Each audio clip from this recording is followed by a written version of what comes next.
have stopped there, but my friend went away and he came back and he'd made all these contacts with people who are now famous names in the alcohol and drug area.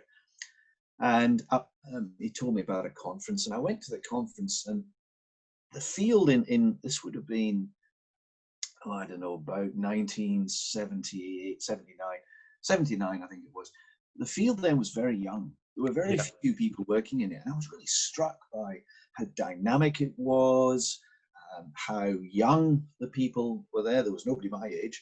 And I got really interested in it. And I happened upon a course, packed in my work in the hotel industry. I happened on the course.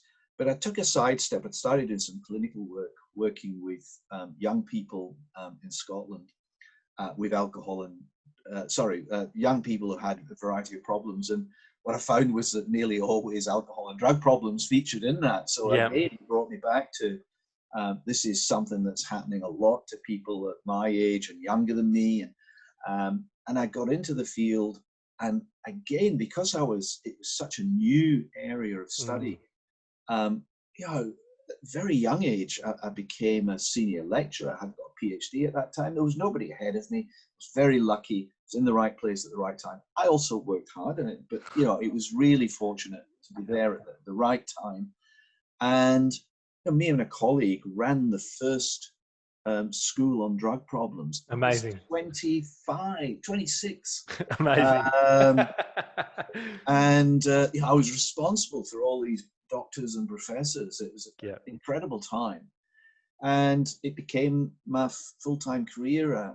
I ended up as the director of the Alcohol Studies Centre in Scotland. And then there was an opportunity to come to Australia, got a job in Australia. No, the job was brand new. Nobody had been in it before me. Again, this was being in the right place, right time, this being a young field. And as you said at the beginning, I've moved between academic positions. I also worked as a volunteer in a drug treatment service. I stole some of the ideas from that and helped set up a volunteer service in Western Australia, getting people who had an interest and wanted to advance their careers, training them and giving them the opportunity to get volunteer work initially.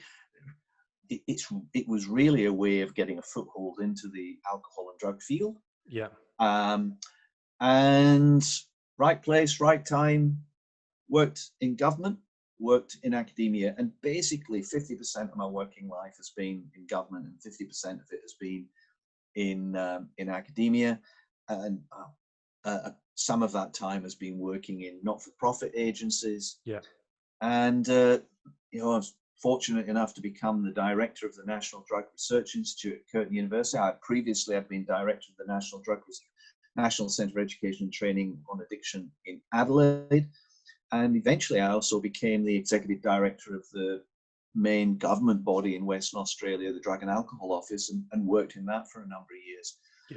And that set of experiences, having worked in drug treatment services, having worked in a peer support role, all of that has given me an opportunity to have the job of a lifetime, quite literally.